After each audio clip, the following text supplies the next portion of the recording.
Okay, so what I wanted to talk to you about, I keep hearing people say, you know, oh, forget Amanita, it's not a great trip, I don't see the purpose in it. And yet there's all this folklore that goes back, you know, thousands of years with this mushroom.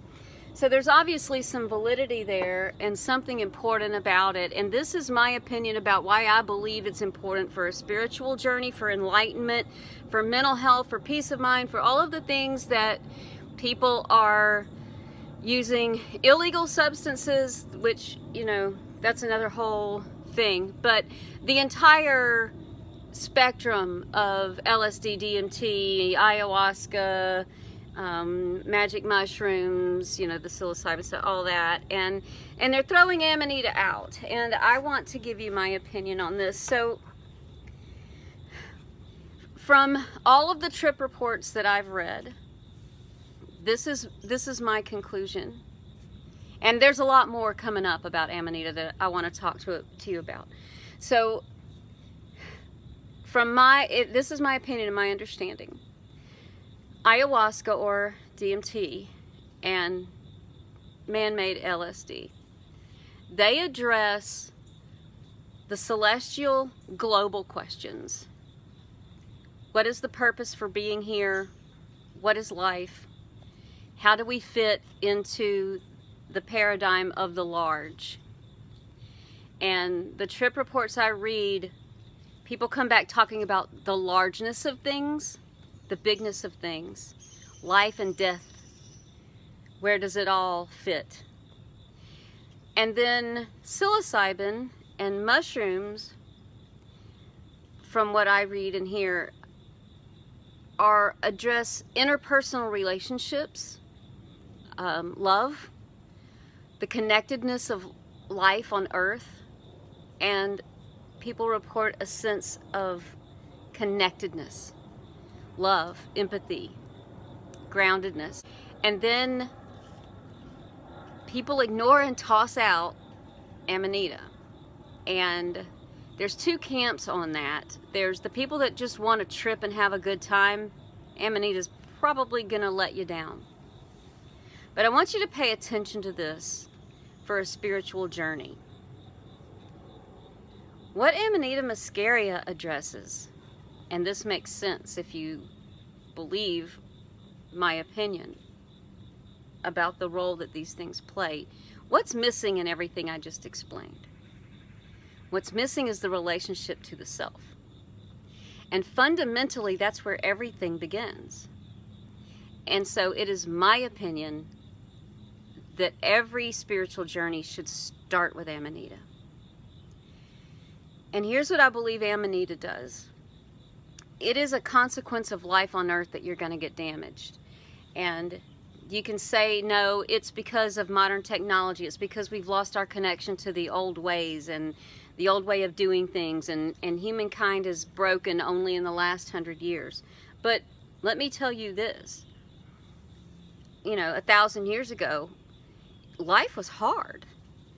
And women didn't have a good go of it. Losing infants, you know, to illness and death, dying in childbirth.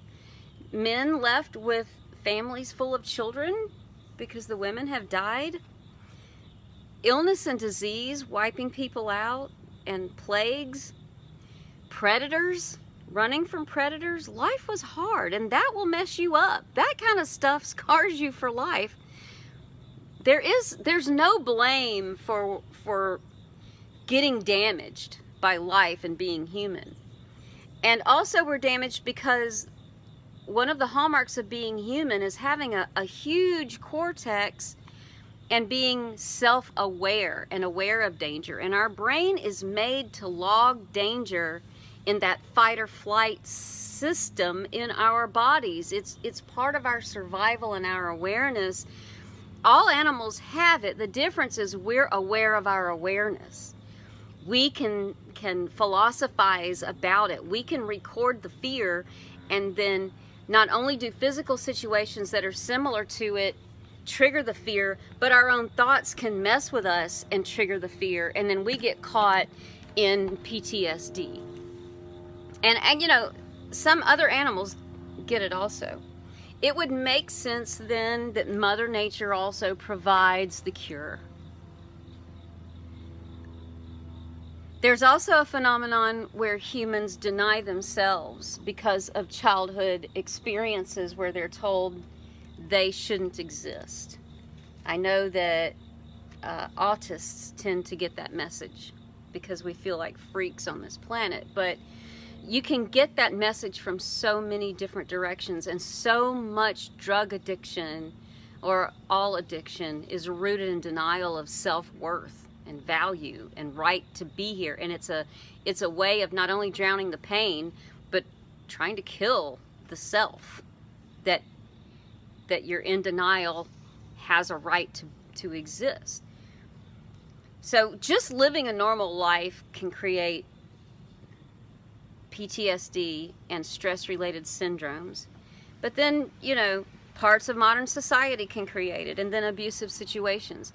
There are so few people, so few humans on this planet that don't have some form of PTSD and stress-related illness. So what Amanita does, and what it's done for me, is even in microdosing, from the very beginning, from my very first dose where I took too much. I didn't have a full recreational dose, but I took too much because I didn't know how much to take. It was immediate. And what it does is very similar to all the trip reports that I hear from psilocybin. The difference is, when you go into the self, that can be a hell like no other. Your relationships to other people, the bad trips that I hear about with psilocybin and DMT, they're in relation to unknown fears, terrors, darkness, and all that kind of thing, but they're outside the self. But you go inside the self, that's some scary stuff. That's where the true evil and terror resides. That's fear that no other thing can take you to. All fear is inside the self. But when it relates to questions of where do I relate to the universe, or abandonment by others, or death and relationships to others, those things pale in comparison to the terror that can live inside you, of fear of what you're capable of, fear of your own damage, fear of yourself, fear of survival, fear of worthiness, fear of love, connection, vulnerability. Wherever that fear's coming from, got written there for some of us in some truly horrible experiences. Made even worse when you're a child and lack context. So whatever you can say about bad trips, they pale in comparison to when you take something and it takes you into the self, into those places that get to the root and the heart of yourself and your fear. And what I see now is all these reports of, oh, I felt great, and then all of a sudden I went to sleep and I had weird dreams, and then I came out of it and I felt different. What was happening was the trip. But Amanita is unique in that it gives you the grace of unconsciousness, so that the experience is happening. The reason why people say I was asleep but I wasn't asleep, I was dreaming but I wasn't dreaming, is because you lose conscious awareness for the experience, but you're still going through the experience of what I would say is the worst trip of all, and that is whatever it's doing to the self and your awareness of your own personal experiences.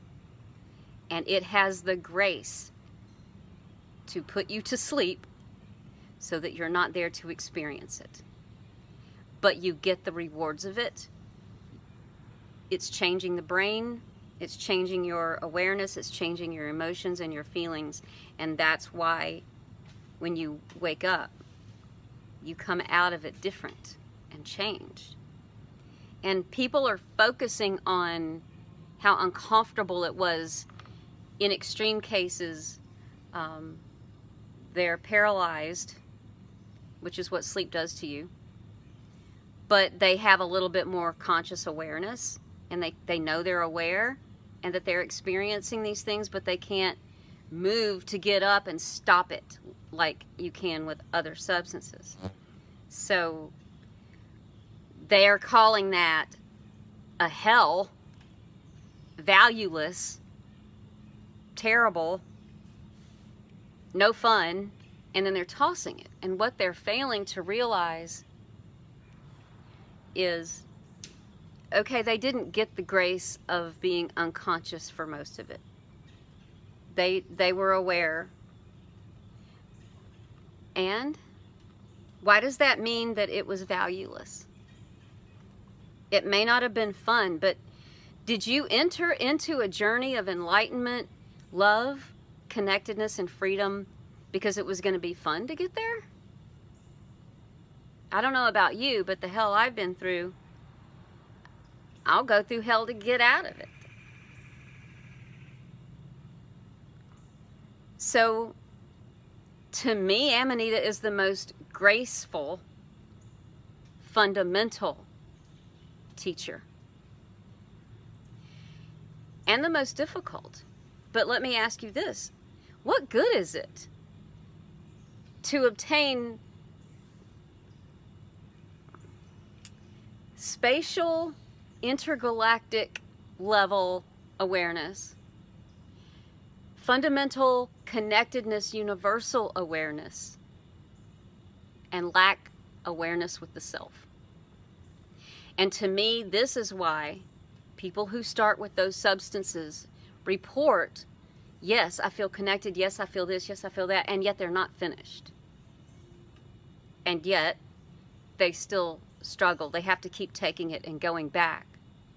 And then they'll take it and go back and say, I'm getting less and less. Yes, it's beautiful, but I still feel like I'm stuck. I still feel like something's missing. Yeah, because you did it upside down. You started in the wrong place. What's missing before you can get anything from anything else? Poetry, art, spirituality, meditation, meetups, retreats, drum circles, yoga. None of that has anywhere to land if you haven't cleaned your heart, your mind, and created a space for it to land. You've got to love yourself first. And I don't mean the superficial kind, like saying it, reading it in quotes. I mean digging out where you don't love yourself because of messages that were put in there at a very early age or through traumatizing experiences. Until you're willing to look at that evil. And what's more evil than a self telling the self it has no right to exist and it's constantly trying to kill the self? It is from that evil that all evil arises. I can't think of anything more powerful and more fundamental than that work first. And in my experience, that's exactly what Amanita muscaria is here for and does. Now, we have the beginnings of research to suggest, that shows, that these other substances are actually changing connections in the brain, rewiring, severing things, connecting things. I don't know yet of those same studies on Amanita, but I can tell you I've experienced that rewiring. It would make sense that there are many other mushrooms like lion's mane that we now know really does nourish cells and help with memory and can help treat Alzheimer's and early onset dementia, non-active, non-psychoactive mushrooms. If mushrooms are so powerful on rewiring the brain and growing brain cells, why would this one psychoactive mushroom like Amanita muscaria not do that? And I believe in the future we're going to get those studies that show that. Amanita muscaria is just as powerful as all the other mushrooms and psychoactive substances. It just works in a different way. Embrace the sleep. Embrace the delirium. Embrace the fear. Go with it where it takes you. Because Amanita is the yin and the yang. It's dirty. It's ruthless because it's serious about this. That's its purpose, and it says, this is what I'm here to do, and I'm gonna do it. Hang on, because you need this, and it's for your own good. But at the same time, it's a jokester. Because you never know what you're gonna get. There's no norm as far as how much is in any one mushroom compared to another, or from when it's harvested from 1 month to the next, or what you're gonna get when you take it from one dose to the next. There's just no consistency, and it's why everyone's so confused about it. And no two trip reports are gonna be the same. There are some commonalities: the euphoria, the delirium, the urgent need to sleep, the terror and fear that's experienced in that sleep or lack of sleep, the weirdness in it, the inability to talk or function or control yourself, and then the waking up. Those are consistent, but barring that, it's all over the place. And there are times you can take it and get absolutely nothing from the same batch. And I believe there's wisdom in that. I know what the wisdom is for me and why I get nothing from it sometimes. And then I can take the same microdose and have an extremely sweat-filled, uncomfortable night from the same batch. And no, it's not ibotenic acid. There's some stuff that I'm dealing with. I feel myself dealing with it. I wake up and I know I'm changed and I dealt with something. And then it gives me a break. This is a very important mushroom. I love the fact that it's a jokester. It's so bright and beautiful and brilliant when it comes up, and I hear it joyfully laughing. And then it just messes with you. It's like, we're gonna work today. No, we're just gonna laugh and celebrate today. And then at other times, you know, nah, you just need some sleep. It's a jokester, but it's the yin and the yang. It can get really dirty and serious. And then at other times, it just makes you laugh and feel joy. I'll talk about what I feel when I see it. I know what other people feel when they see it and harvest it. And that's information for another day.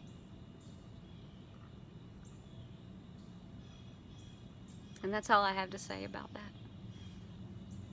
Peace.